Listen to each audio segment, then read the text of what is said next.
안녕하세요. 런드 반갑습니다. 중국 경제 소식 한번 들어보실래요?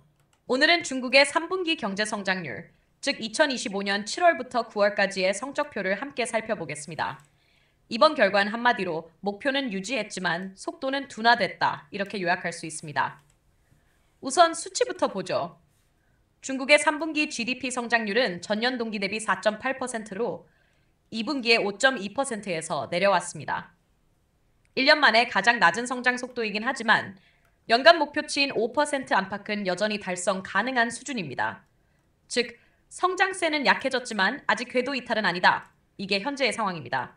다만 안을 들여다보면 성장의 질은 분명히 떨어지고 있습니다. 특히 내수, 즉 소비와 부동산이 동시에 식었다는 게 이번 데이터의 핵심입니다. 9월 소매 판매 증가율은 3.0%로 8월 3.4%에서 둔화됐습니다. 정부가 보조금으로 소비를 띄우려 했지만 그 효과가 한계에 다다랐다는 신호죠. 이건 단순히 소비의 문제를 넘어서 가계 심리 자체가 위축됐다는 의미로 볼 수 있습니다.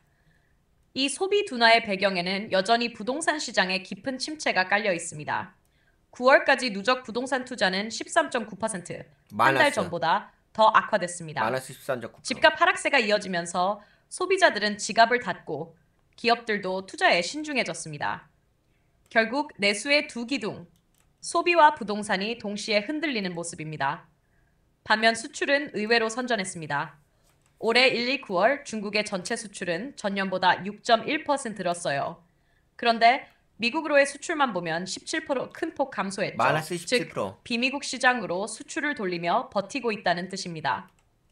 다만 여기엔 일시적 요인이 있습니다.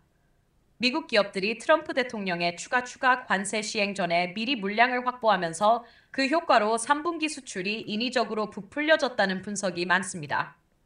그래서 4분기 이후엔 수출이 둔화될 가능성이 크다는 관측이 나옵니다. 산업 생산은 9월에 6.5% 증가, 전월 5.2%보다 개선됐습니다. 수출 물량이 늘면서 공장 가동률이 올라간 결과입니다. 하지만 앞서 말씀드린 대로 이건 일시적인 선출화 효과일 가능성이 높습니다. 그렇다면 지금 중국 정부는 어떤 고민을 하고 있을까요? 성장률 자체는 목표치에 근접했지만 경기 체력이 떨어진 상황이라 정책적인 추가 부양 카드를 꺼낼 가능성이 높습니다. 대표적으로는 지급 준비율 RE나 인프라 투자 확대, 부동산 완화책 등이 거론되고 있습니다. 다만 이런 조치들은 단기적인 성장엔 도움이 되지만 재정 부담과 통화 약세 같은 부작용도 함께 커질 수 있죠. 또 하나 눈에 띄는 부분은 청년 실업률입니다. 8월 기준 18.9%로 2023년 이후 최고 수준을 기록했습니다. 학생을 제외한 기준으로 다시 산출한 결과인데 민간 기업의 신규 채용이 줄면서 젊은 층의 일자리가 급격히 부족해진 상황입니다. 반면 전체 도시 실업률은 5.2%로 전월보다 약간 나아졌습니다. 정부가 인프라나 제조업 중심으로 고용을 유지하고 있기 때문입니다. 결국 이번 3분기 데이터를 종합해보면 중국 경제는 수출로 성장률을 방어하고 있지만 내수 체력은 빠르게 약화되고 있다. 이렇게 정리할 수 있습니다.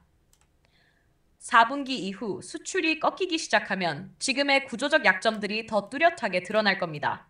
따라서 앞으로는 정책 대응의 속도와 강도, 특히 소비와 부동산 부양책의 실효성이 2026년 경기 흐름을 결정하는 핵심 포인트가 될 것으로 보입니다. 요약하자면 목표는 달성 가능, 하지만 체력은 약화. 이게 이번 중국 경제의 현재 좌표입니다. 정리된 자료도 한번 들어보실래요?